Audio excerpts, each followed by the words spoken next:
Okay. Uh, we're going to get started. Thank you, everybody, for making it virtually or in person. Can someone who's online just confirm you can hear me? You're good, Scott. Thank you, Adriana. So I'm going to call to order December 18th, 2025, meeting of the Data Analysis Technology Advisory Board. Thank you to everyone who has made time for this today and throughout the year. This is our last meeting of the calendar year.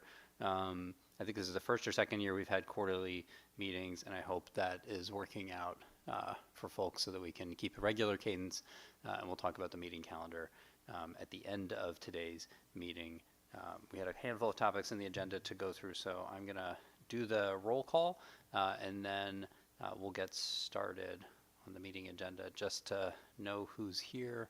I'll go through the appointing authorities from Speaker of the House, Representative Ritter, Thad Demikowski, you're here. Present. Present. Seth Klaskin, I believe, is not here. And I will note on Seth's behalf, so he said he can't make it. Seth was elected probate judge, and so at some point next year, he will be stepping off the board once he moves into his new role. We're grateful. We'll hopefully be able to speak more about this in the spring, because I think he can make it to one more meeting, but he's one of the longest serving members on the board and is unfailingly active and engaged in the proceedings, so it'll be sad to lose him, but it sounds like it's a good transition for him. So congratulations to Seth, and we'll cover that hopefully sometime in our spring meeting next year. Through Senator Looney, we have Michelle Rearnold. Yeah, present. Great. And Adler Coffee. I did not see. No Adler. Okay. From Rep. Candelora, Bree. I think you were here. Bree Burner is, you're on screen. We're going to count you as here, unless that changes. And those are our appointed members. Again, we have 3 open seats, 1 from Rep. Candelora, 2 from Senator Harding. And we will have, again, presumably 1 more seat opening up next year when Seth moves on. And so always looking forward to get folks appointed to those seats. If you have suggestions or recommendations, please let me know. For the ex officio members from Department of Administrative Services, Dave Labadia. Present. Great. From the FOI Commission, I believe Colleen Murphy's the representative, and Nick Smara has come to a lot of the meetings. They both indicated they cannot make it today, so I don't believe anyone from FOIC is here unless I hear otherwise. No. Okay. From the Attorney General's Office, John Newman. Here. Here. From the Chief Court Administrator, Judicial Branch, Joe Grealish. Hey, Scott, I'm here. Thanks. Perfect. Thank you. As always, our State Librarian, Deborah Schonder. Good morning, everybody. Excellent. Who is left? From the Treasurer's Office, Christopher Regan. Good morning. Thank you. Secretary of State, Jennifer Barahona. Present, Deputy Barahona. Thank you. And I did not see Michelle Parlos from the State Comptroller's Office. Michelle, or if someone else from Comptrollers is here, let me know. I don't see anyone. And then, next to last but not least, our Geographic Information Officer from the Office of Policy Management, Alfredo Herrera. Hello, everyone. Right. I'm the chair of the board, Scott Gall. I'm the Chief Data Officer, and we will begin today's agenda. So I'm going to find the slides, 1 second, and then we'll go through the topics here. So we had sort of quick updates on a couple things, and then 2 topics we were hoping for discussion. So one will present on some changes to data privacy that came through in the special session that was a few weeks ago. We just want to make sure we're hearing any recommendations or advice from the members of the board on that front. And then at the end, we had a minute to talk about some of the changes in the federal landscape. I'll skip over this. This is the powers and duties for the board. Just as a reminder for folks, it's advising all of government on data policy and OPM in particular on our use of open data and the implementation of the state data plan. Next, data privacy updates. So I'm going to go through two slides here, and I'm just going to spend a little longer just kind of reading a slide than I normally would like to, because you may not have sort of tracked this or spent time looking at it. But one of the pieces of legislation that passed during the special session, is now Public Act 25-3, signed Section 14, has some changes for data privacy. So we wanted to spend a second on that with the board, really to identify if there's areas that you have questions or want to understand sort of the interpretation or how this will be implemented in government, because one of the changes that's in the legislation is that we'll, through the Attorney General's office, have guidance issued for interpretation and implementation of this. And so John, I think, has graciously been voluntold or brought in to help with this, along with other folks from the Attorney General's office. And so I'm going to read through just some of what's on the slides here about the changes, and then looking to see if there's questions or comments from the board members, so that we can factor that into any guidance that's issued in the hopefully not too distant future on this. And so we're not going to have answers to all of the questions, but we want to make sure if there's questions that come from folks about how this is going to work or how it'll get implemented, that we understand that. So this language, it's from the OFA bill summary, basically verbatim. So this is the same thing you can get online in the bill summary. I'm just going to kind of go through it if you have not sort of tracked this with more attention. So the Section 14, has a number of subsections. It does sort of kind of two main things. It prohibits public agencies, I'll talk about that in a second, from disclosing non-public home, work, school, or agency appointment information. And then, like it says here, the Attorney General, in consultation with, in this case, the Chief Data Officer, which is me, will issue guidance on how to ensure compliance with this. So the focus of the changes is prohibits public agencies from disclosing some private information about individuals.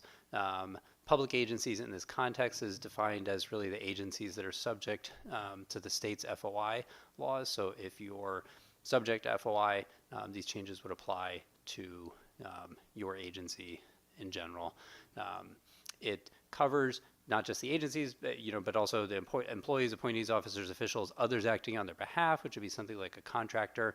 And the prohibition, again, is focused on non-public homeschool work agency appointment information. And the third bullet gives a little more precise definition of that. So it's these 4 items: home address, workplace and hours of work, school and school hours, and the date, time, place of a hearing, proceeding, or appointment with a public agency. So the focus of the legislation is making sure that public agencies, again, those covered by the FOI laws, do not disclose this information without, sort of a set of exceptions that we'll go through in the next slide. They don't disclose personal information, home address, work and school hours, date, time, location of a hearing, proceeding, appointment with a public agency. So conversely, the focus is on ensuring that public agencies protect that information and don't release it unless it meets one of the exceptions on the next slide.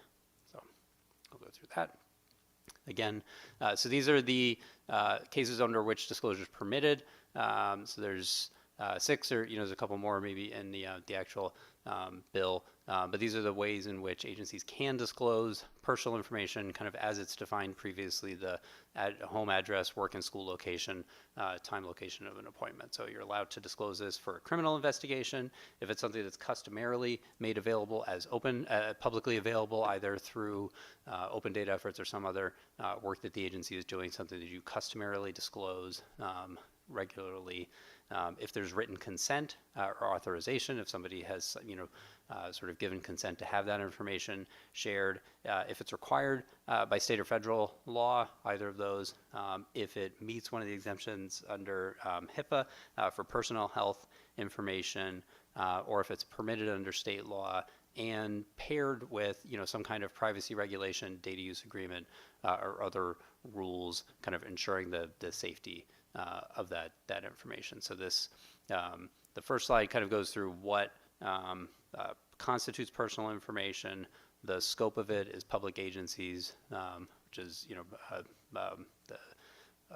a wide range of agencies that are subject to the FOI laws.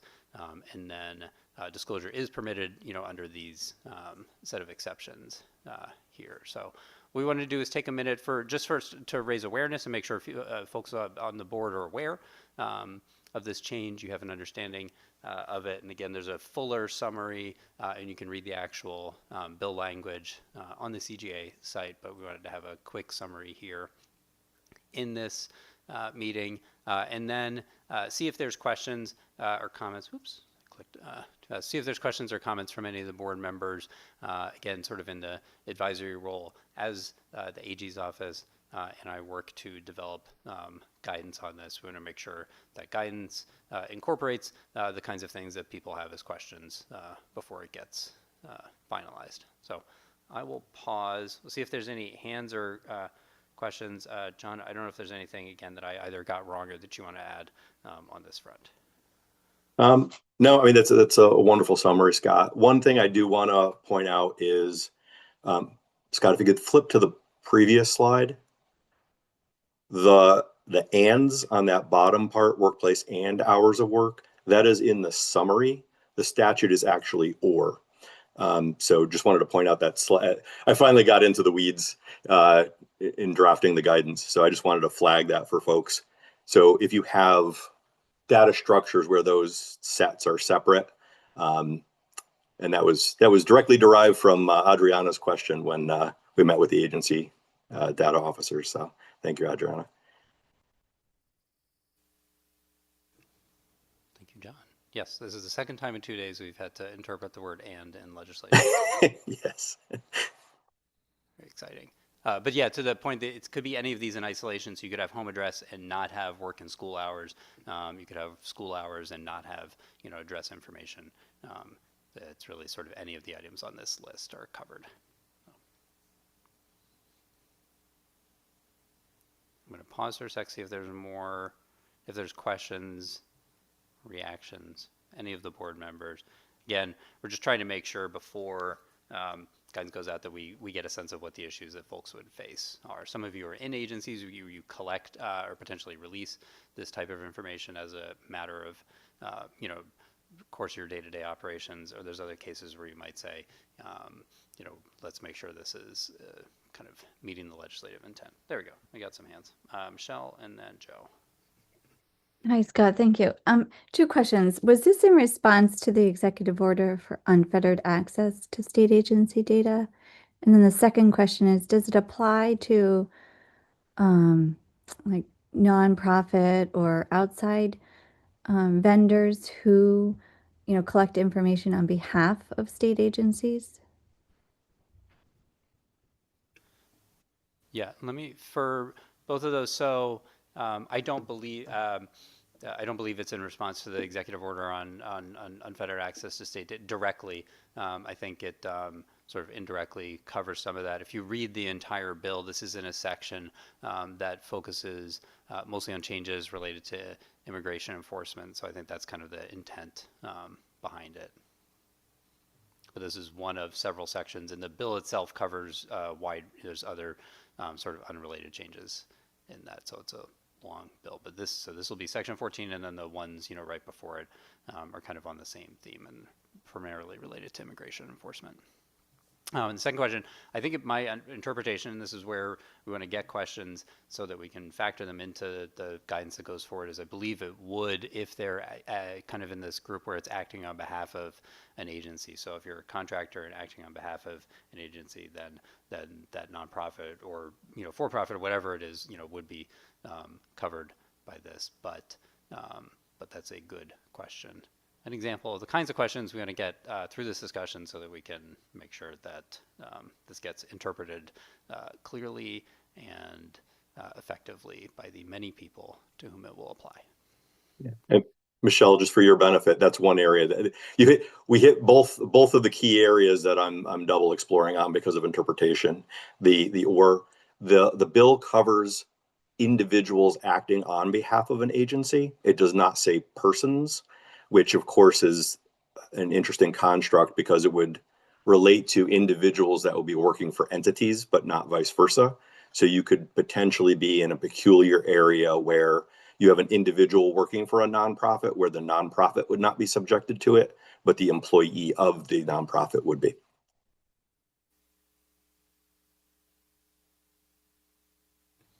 All right, Joe. I just had a quick question. The number 4, date, time, and place of hearing, proceeding, and appointment with public agency. Do we know the extent that that covers? I mean, the branch always produces like the hearing information with the name of the person and posts it publicly, which I think is a requirement. And I assume that that's the carve out that the statute covers, right? That if it has a specific statutory carve out that it doesn't affect those, right? Correct. Okay. Great question. Yeah, you don't have to shut down the branch. Yeah. No one knows when to show up. Yes. Avoiding unintended consequences is one of the reasons we want to make sure that we're getting questions beforehand.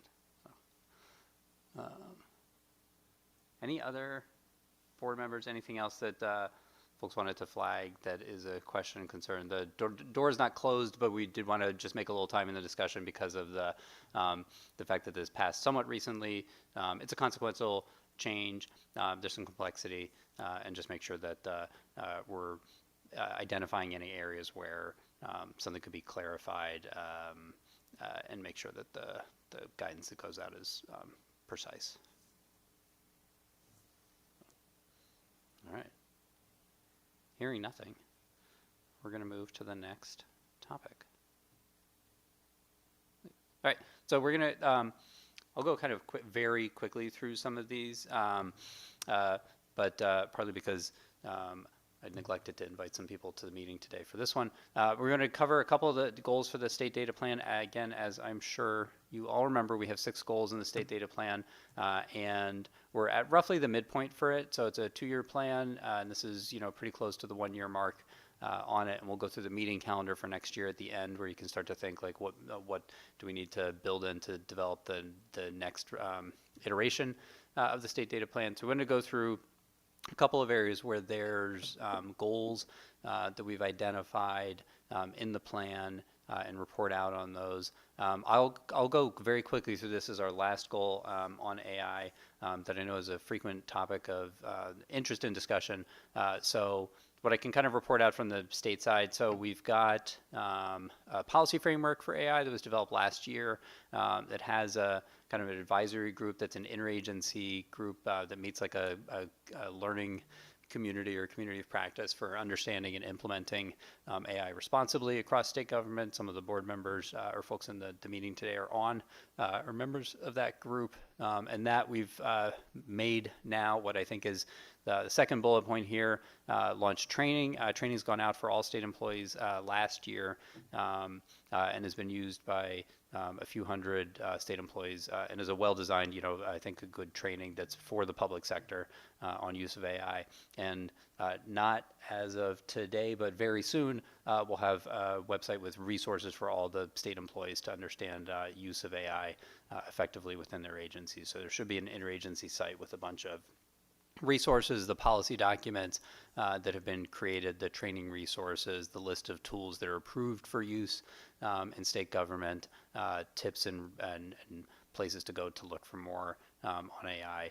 So that should be coming very soon, although I don't think it's actually up and running today at the time of this meeting. But so kind of quickly, I just wanted to touch on this, that sort of progress is being made on the responsible use of AI. That's the angle for this board, I think, is primarily on the use of data and AI solutions, and so hopefully next year we can dig into that in a little more detail. There's been some early moves to develop readiness assessments or other tools for looking at using data in some kind of AI solution, but I don't think the market is fully there yet. So we have hands from Thad, and then I will call on Adriana as well, who is one of the folks who has worked very diligently on developing and implementing our responsible use framework. Thad, you're first. Scott, with all due respect to your want to swiftly keep the meeting moving, I did want to ask how this governing body might respectfully respond or acknowledge the current federal push to limit states' movements within policy making for responsible AI use, and just want to get the board's opinions and thoughts on that, if there were any, even from an unofficial standpoint, if there were one. Yes, and Thad, may I ask, do you want to briefly cover, you don't have to, but what's in what you're referring to for those of us that, for any of the board members that do not obsessively track these kinds of things? Sure. Which I do. So I am a member of said AI board. I'm also a member of the high risk AI subcommittee of that board. And so what I'm referring to is the current federal administration's push to limit states' application of AI policy in place of a federal framework that is being worked on. To the best of my knowledge, I don't believe it's been released yet from the federal government. But I know that it is being promoted and discussed at the federal level, it's going to provide, I guess, overarching policy, if you will, on states to try and provide a standardized framework that will supersede, I guess, anything that the states put out. I just want to see if anyone had any thoughts or observations or opinions on that here. Yeah, and I'll add quickly, and then we have Adriana and then Deputy Barahona in the queue. So the executive order was issued, I think, last week. Someone can correct me on that, but very recently, and there's a clock in it in some of the different sections for 30 days for some actions from the federal government, and then 90 days for further actions from the federal government. And so sometime in the next 3 months, essentially, we would expect to see the results of those directives in the executive order. But that has not happened as of yet. Adriana first. Hey, Scott, I was going to make a mention something about the SharePoint site that you were mentioning earlier, but I want to make sure if other folks have thoughts on this particular topic, the executive order. I want to put us out of whack. Jennifer, did you want to add your comment or question? Yeah, it was not about the executive order. It was back to the training piece. So go ahead, Adrian. Okay, cool. So on the SharePoint site, so for internal state employees, we have a kind of like a soft launch of that is what I'll call it. So AI advisory group members have access to the SharePoint site as exists today. And we've been sort of encouraged to share out with our agency staff. So if you're an internal state employee, I think it's ct.gov, you have sort of access to this, and I have a link and we can send it in some meeting notes after the fact. I just wanted to share, Scott, we did kind of do a soft launch of that earlier this month, and we want people sort of trickling into it because I think that the idea is to collect feedback on how things are being presented there. So I just wanted to raise that. Thank you. Jennifer.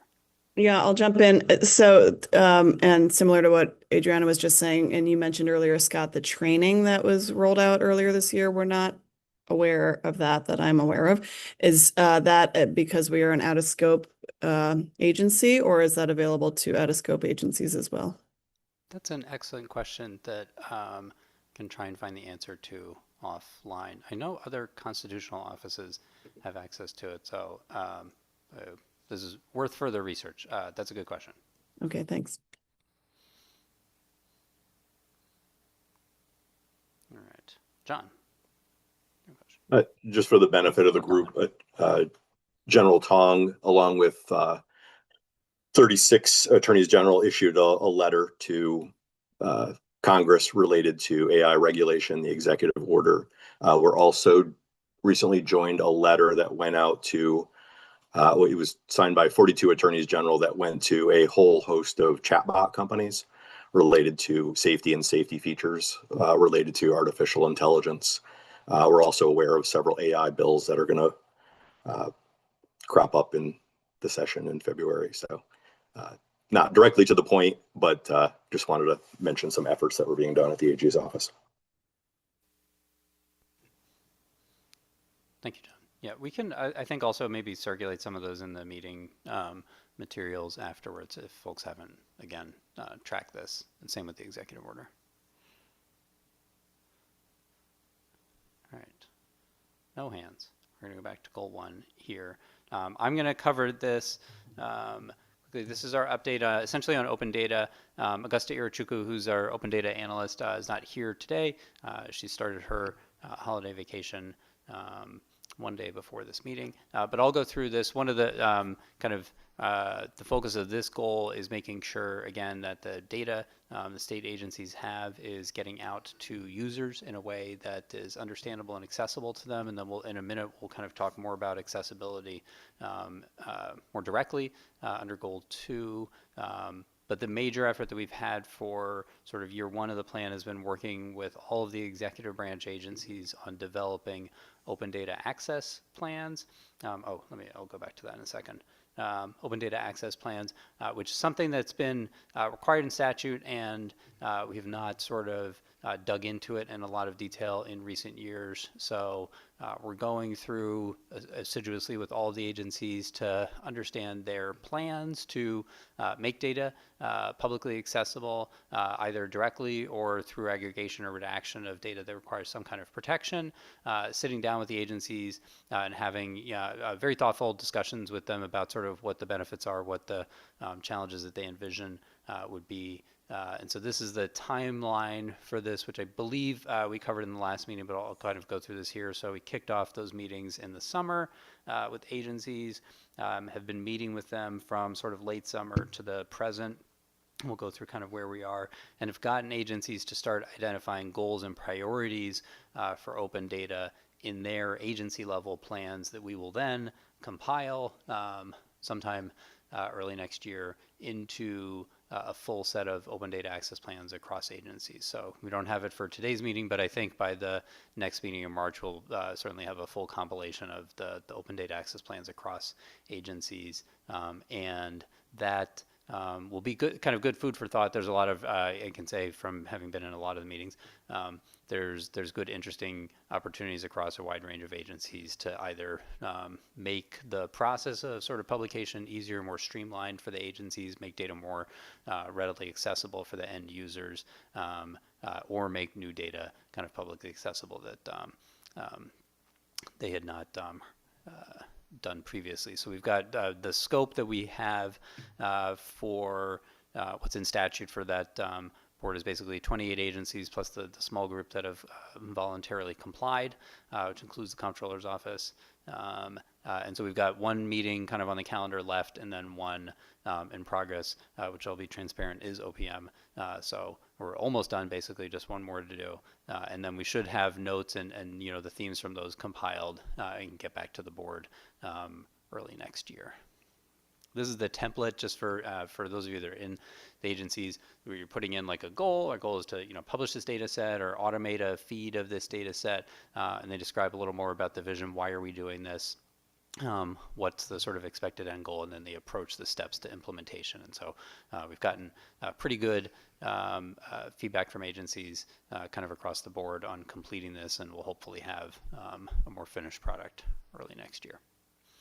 This is what it looks like with nice animation. These are all the agencies. So you'll get a report that looks like this, but it will have actual content in it soon.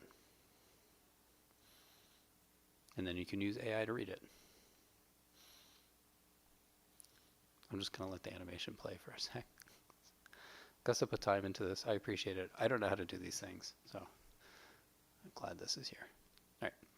That's it. These are just so you have it, these are the questions we've brought to the agencies. And so after this kind of we'll pause and see if there's things that the board members wanted to recommend or had questions about this. But again, we're sort of going door to door to make sure that we have a time to sit down with agencies to understand their plans, how open data sort of helps serve the mission of their agency, however they're getting it out. It's not just through the sort of open data portal, whether it's on their website, another portal, another public resource. So we're kind of agnostic to how that information gets out to the public, but we want to make sure that we're sitting down and having a planning session with each agency about it. So these are the questions that we've brought to those discussions, and then we take the notes for that, and that feeds into the goals that each agency is in the process of setting.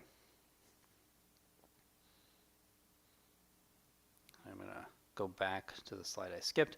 Also, I will highlight, we've kept this for state employees just to make it easier to administer, but each year we celebrate Open Data Day. March 5th is the day that we're going to try and celebrate it. Next year, we don't know where that's going to happen. We're surveying agencies now. Last year we had, I think, reported out on this. We had more than 100 people from agencies come and sort of talk about their open data and other data efforts in general.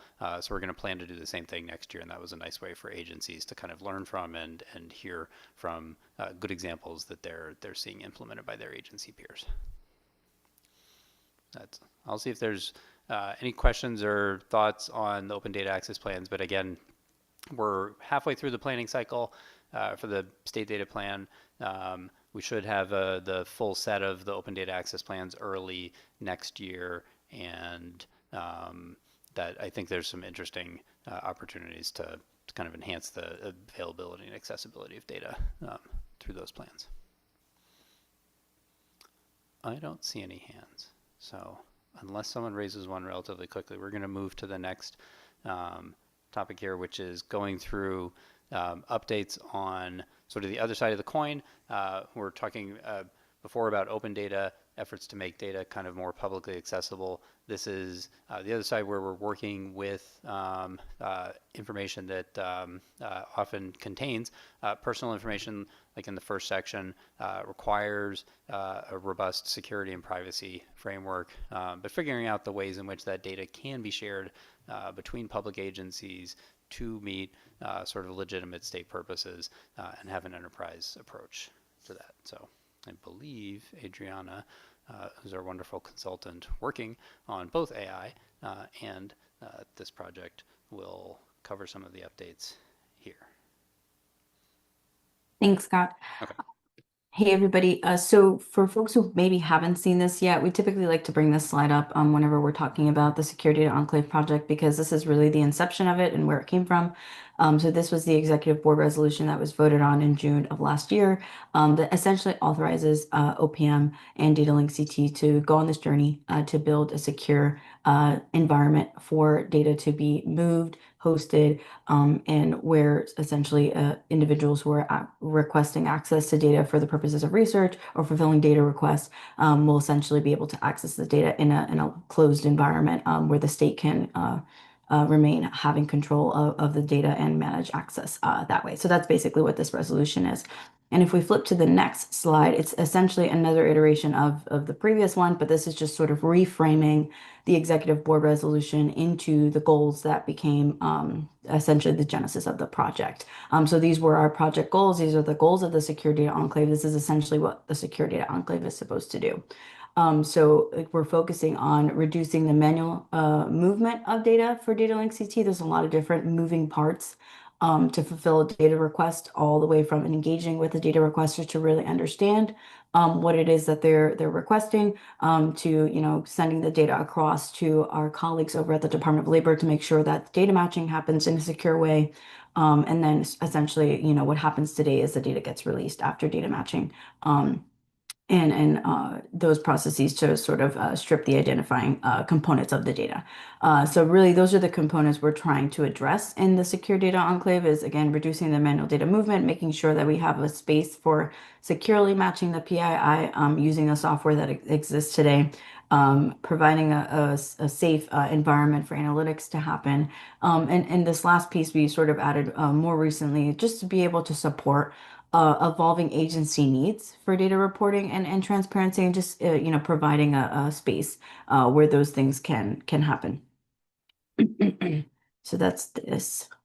I'm going to flip to the next one. So I know this is a heavy slide, and this looks pretty similar to if you were participating in the last meeting when we did our status updates, but I'll highlight the big ones.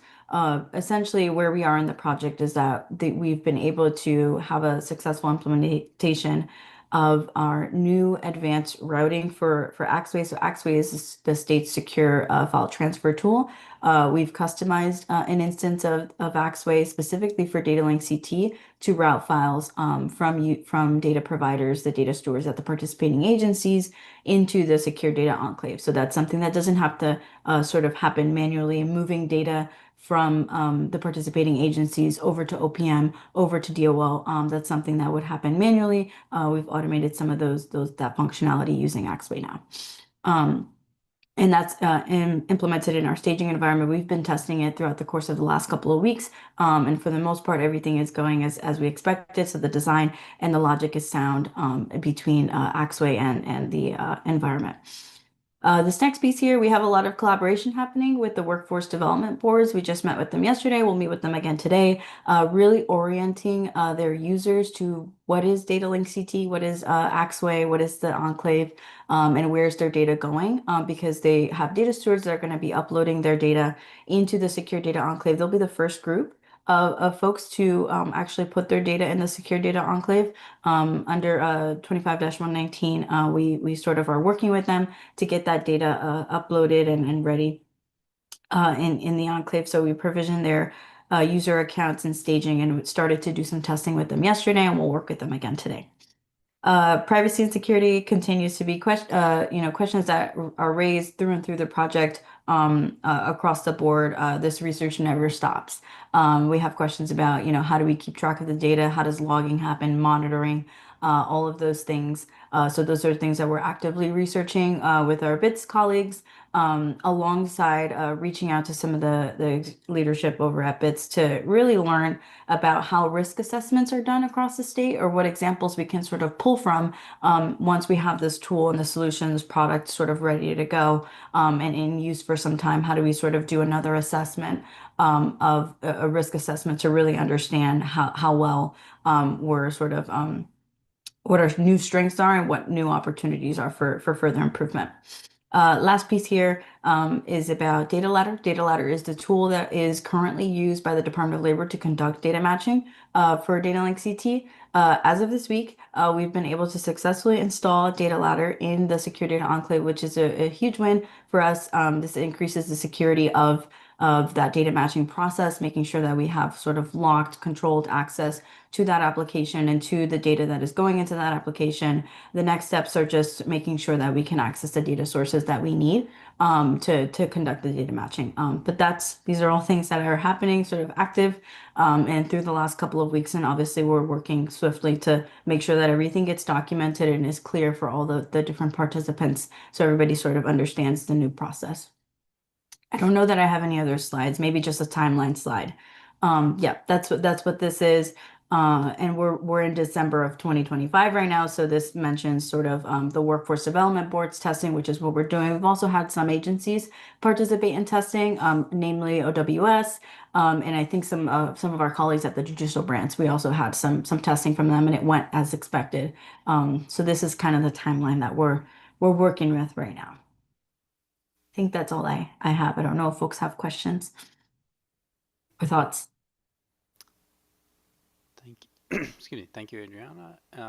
Let's see if there's any questions or comments on this. And again, just for the overall timing, we're sort of at the halfway point for the 2-year state data plan. So we hope to be able to launch something that works in the context of the 15 agencies that participate for Data Link CT soon, very soon. And so by the end of the plan cycle, as you can see here, we've got some more use in spring. By hopefully, summer, fall of next year. Hopefully we're much further into the implementation, and I think that's where the goal is for enterprise data sharing. We're not there, and it's a long way to go for that, but I think this is sort of a necessary building block on the roadmap. We've got to make it work for a handful of agencies before it can kind of boil the ocean and go to everybody. That. You have a hand up. Yes, Scott, you might have already answered my question, but for Adriana, is the goal to have Axway and the Secure Data Enclave available to all state agencies and organizations? Kind of like what Scott has said, this is a building block. And I think maybe one of the earlier slides actually covers the sort of overarching goal of really everything that we do with Data Link CT is just try to provide an example and a model for how things can be done. I call it kind of like doing the dirty work to figure out if things can happen across multiple agencies, right? Because we've got 15, 16 agencies that participate that are all different in their requirements for data and the security that they expect, the privacy that they expect for the data. So Data Link CT is kind of like a working ground where we can sort of partner with all those agencies and really learn from them. But I think this is a step in the direction of sort of that enterprise-wide model that can sort of be adopted. But as of right now, this structure that we're building is specific to Data Link CT. So data that you're requesting from the participating agencies that falls within the scope of a Data Link CT data request will go through this new structure sort of in starting, in the spring and forward from there. Just to two things for Thad's comments too.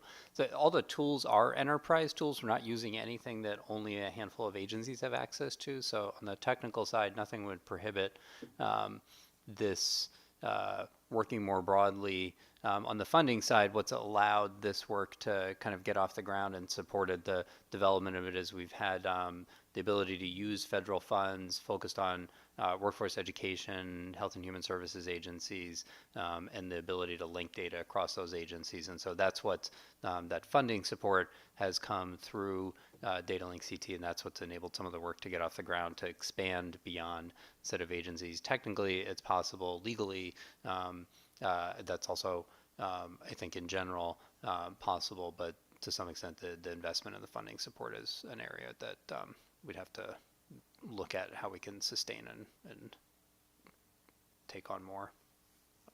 I'll just add really quickly too, we're always happy to sort of talk to different agencies and learn about different needs for enterprise data sharing. And specifically, like if you're curious about anything in the steps and development of this project and all the different components that came into it, just reach out.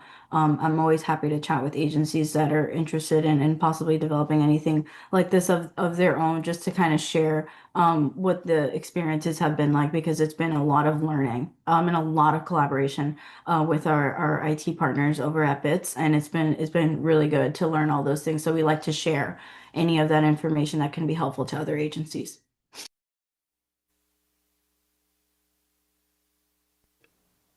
All right. I don't think there's other hands. Let me go back and check. Not yet. We had talked last time, and Katie, if there's Katie Breslin's our data governance coordinator. If there's things you want to cover, let me know. We had covered the policy framework, so there's a technical implementation, but really the piece that had to go first is developing and implementing the policy framework to make sure that we know the way in which the technology is going to get used and the agencies can inform that. So we developed the policy framework that's here and are sort of, marching through each of these. We've had many exciting discussions with the state library folks about data retention in different contexts. They're very happy and very helpful to kind of advise on that. That comes up for AI, it comes up here. And so that's been a productive area of investigation. But yeah, this is the list of sort of the policies, and then I have a framework for the legal agreements that goes with it again, so that this is all done in a way that is within the lines that are drawn for us by state and federal law. And so we've got this framework that I think Katie had talked through in the last meeting, but we could spend more time on this if folks want to in the future. We're, I think, early next year, or maybe mid next year, revising all of these agreements to sort of reflect the new policies and the actual development of the enclave. So we'll have something that's a set of legal agreements that we can use for data sharing that are both provide some flexibility. Like you can see, they're sort of modular agreements. They provide some flexibility, but also give us the persistence that we're not sort of like constantly rewriting new MOUs every time there's an engagement. So that is an evolutionary process, but we've got, again, it works and it's being used with agencies now, and we'll make some revisions once the enclave is kind of up and running early next year. No more hands. Goal 2 is, oh, Michelle, you have a hand. Sorry. Hi, Scott. Yeah, I just had a comment, I guess. It would be great to see in the plan. So you have the process document. So it'd be great to see now examples of, or not examples, but the projects that have been going through data link CT and the status and who's involved and length of time, just for transparency on like the work that's happening under data link CT. Similar to how you show the number of open data sets on ctdata.gov and status, and you keep track of all that. Yeah, that's a good point, and I think we can put this on for the next meeting. We have a separate set of also public meetings for data link CT. There's an executive and a data governing, like a policy board for it, and so that group kind of goes through the requests each time, but we don't bring it naturally to this group. And I think realized earlier some of these things are probably not up to date on our website either. But yeah, I think that's a good call out. And hopefully, again, like a lot of things early next year, we'll have some nice results to report out. We have two sort of like big projects very close to getting finalized, some interesting work with new agencies that'll hopefully wrap early next year. So I will put that on the, we can first make sure the materials are accessible for folks that have questions on it, and then put that on the agenda for the next meeting. Otherwise, why are you doing this if you don't get something useful out of it? So good point. All right. Further hands. We're going to go to goal 2. Goal 1 also references the term accessibility. I'm not entirely sure why I thought about it this way, but we're going to talk about accessibility also here under goal 2, under metadata and documentation, trying to make sure, I think the intent here is making sure that the one thing is kind of getting the data out there. The second thing is making that data understandable and easy for folks to know what's in it, what's behind it, what the limitations are. And also just for folks to be able to use and access that information. So we have, I don't think we have slides, right? And then so we have either Alfredo or our GIS coordinator, Sarah Hurley, are going to talk about accessibility guidelines that we're putting in place for GIS assets. As we, I think, had talked about this last year. If not, we'll put the resources in the email that goes out about accessibility through open data. And so we're working on the same for GIS, and Sarah is going to talk about that now. Great. Hi, everyone. So the GIS office has been working on creating a guidance document that's focused on creating accessible GIS maps and GIS products online. So it functions as a best practices guide to developing accessible maps so that all users can interact with them, particularly with our public-facing dashboards and sites and static maps and things like that. So we've been building on really good work that's been done by some other states like Colorado and Minnesota, who have published a lot of really good resources about creating accessible mapping products, which tends to be a little bit tricky since maps are visual in nature. So there's a few spots where we need to focus on map-specific accessibility. And so the document walks through the accessibility policies that are in place, both statewide and the federal policies, and how to apply those standards to the mapping products that we make. So we talk about things like colors and interactivity in maps and contrast and all those types of things to make the maps usable by as many people as possible. And so this is also important with the upcoming ADA standards deadline coming up in April. So all government agencies need to have all their public-facing digital content comply with the WCAG 2.1 AA guidelines. So those are the standards that we're following in these guidelines. And so the document was reviewed by the DAS Digital Accessibility Project Lead, Stacy Lumley, and also internally at DAPA. And then also the GIS Advisory Council was able to review the document, and we got a lot of good feedback and comments that I've been working on incorporating into the document. And so it's pretty close to its final form now. I think we just have a few more tweaks to make to it, but it's ready to go out soon so that people can start using it to update all of our public-facing GIS products across the state, which we're also going to be doing internally. And so once it's finished, the document's going to be published to our website and our data portals. It's going to be included in the upcoming newsletter. So hopefully we can get the word out that it exists, and it could be helpful as a guidance for creating all these public-facing maps and dashboards. So I can open it up for feedback to the board of things you might want us to particularly consider in the document before we finalize it and publish it. But over time, we'll continue to update it and add to it as things change or things come up. So it'll be a pretty living document in that way. Thank you, Sarah.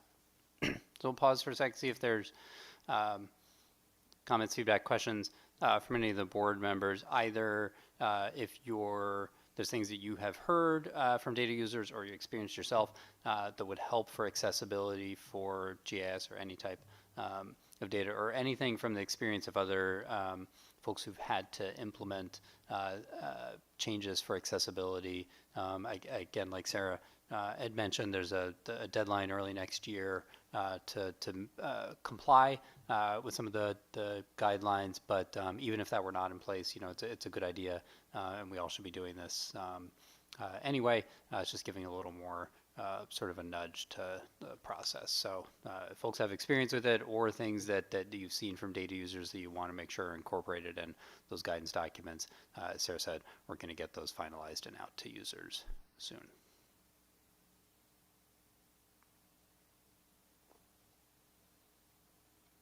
Seeing no hands, I'm going to move to the next topic. All right, thank you, Sarah. Last but not least, this is on the agenda. We didn't provide any sort of background materials for it, and I'm going to defer to Michelle, who had circulated some of this. This is our last discussion topic before we go into the approving the calendar for next year, and we can spend as little or as long as folks want on it. At the state level, the purview of this board's working with state agencies, executive branch, legislative, judicial, advising on data policy, what all of those agencies are doing, and then particularly through OPM, our implementation of the data plan, transparency efforts, and so on. So we're working on those. Michelle Reardon-Nold helpfully flagged this assessment that came from the American Statistical Association. The link's in the slides, but we'll send it afterwards. And I just pulled the sort of takeaway from it that, again, we'll just, because to give folks a chance to digest it, we'll spend a second on reading that really talks about some of the challenges that have come up for anyone that's a data user that's using federal statistical data.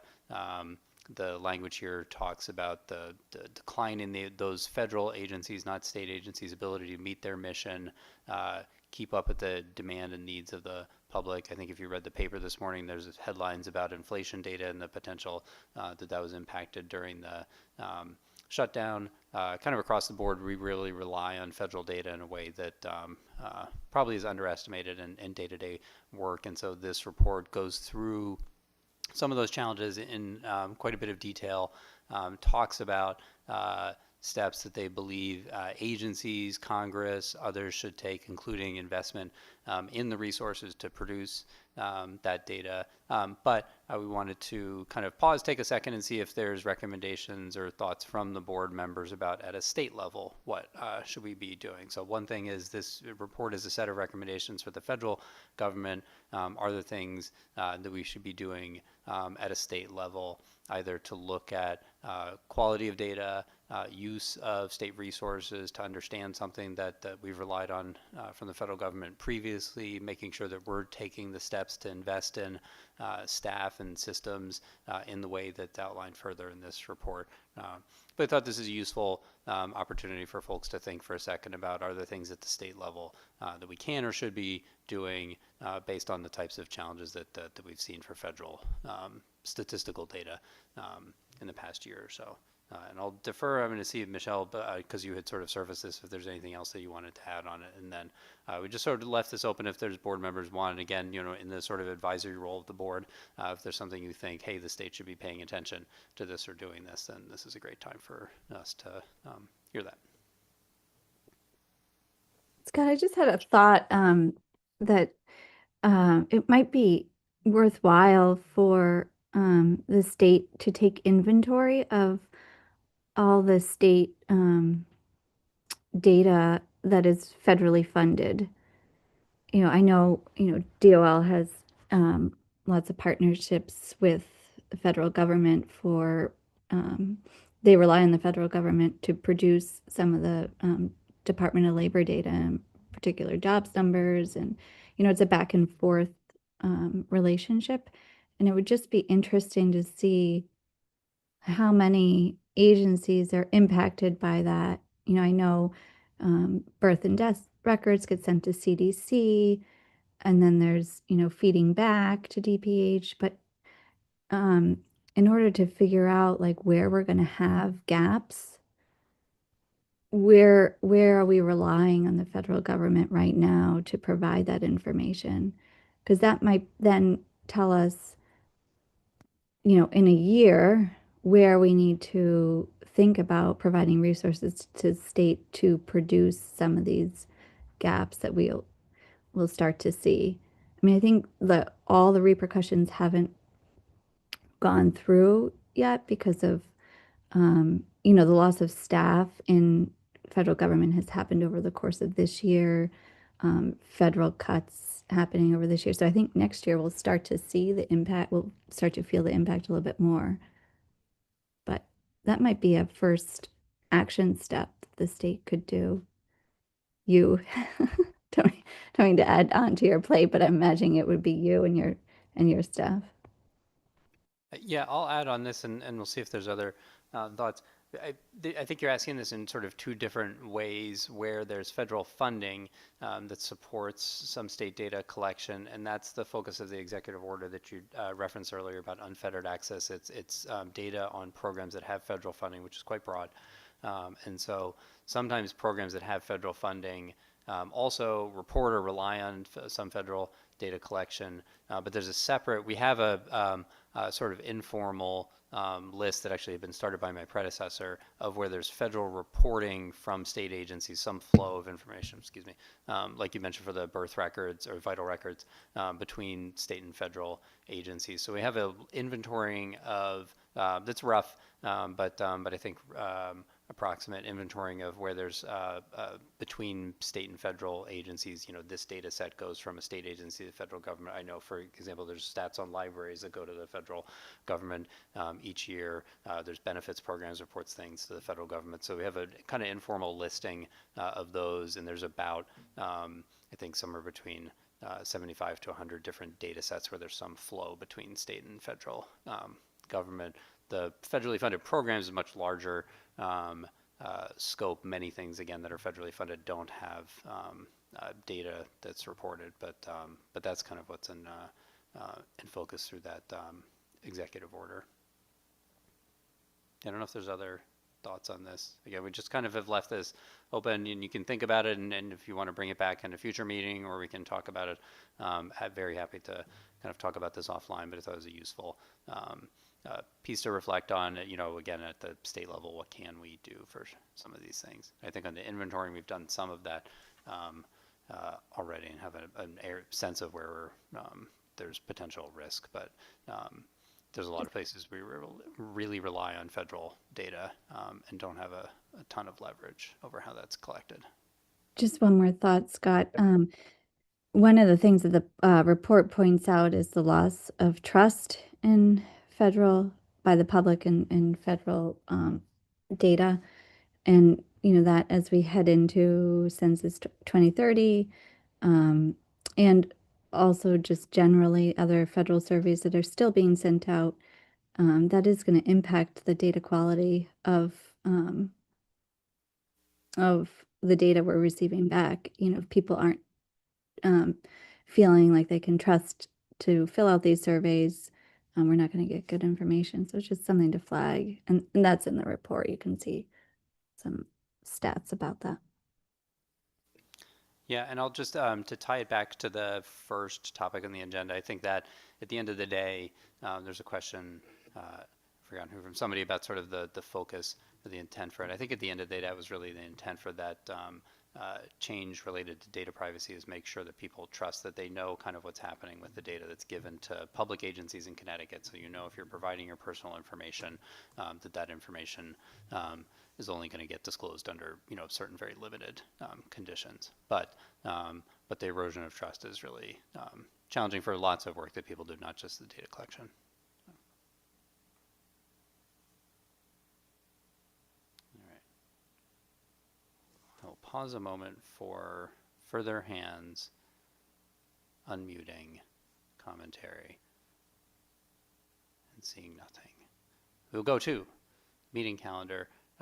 Someone who's a better parliamentarian than I can tell me if we need to vote on the meeting calendar, or if I can just assert this with my privilege as the chair. We're proposing these dates for next year, and we've got 4 of them. So again, this is, I think, actually now I've forgotten if this is the first or second year we've done quarterly meetings, so they're not sort of ad hoc, they're regularly scheduled, and we and hopefully you as board members can kind of prepare and anticipate for them. And then next year we need to finalize the state data plan. So we put 4 meetings on the calendar, just sort of trying to match the cycle here. The June meeting is after the legislative session, so we should know if anything has changed from that process. And the December meeting is intentionally late, so that if that's with the intention, that's the meeting where the data plan gets finalized before the end of the calendar year, which is the deadline for it. My computer's going to die in a minute.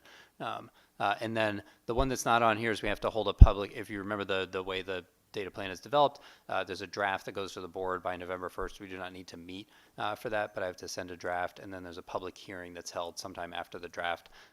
So with the board members, we can sort of determine the time for the public hearing after the draft is distributed. But there'll be a public hearing sometime after November, before December 22nd. Thank you, Sam. And that is basically the cadence for next year. I'm looking at that. Maybe do we need to vote on this, or Bree? I know you're both on top of this. There's only 3 voting members here today, and we have no rules for quorum, to my knowledge. But if we don't need to vote on it, we're just going to send you calendar invites. If we need to vote on it, I'll entertain it. I have no objection of foregoing parliamentarian rules unless anyone objects. Okay. I do not object. Thank you, Bree. Michelle, you're the other voting member. Any concerns? Nope. Perfect. I don't have to know. vote. I'm good. Okay.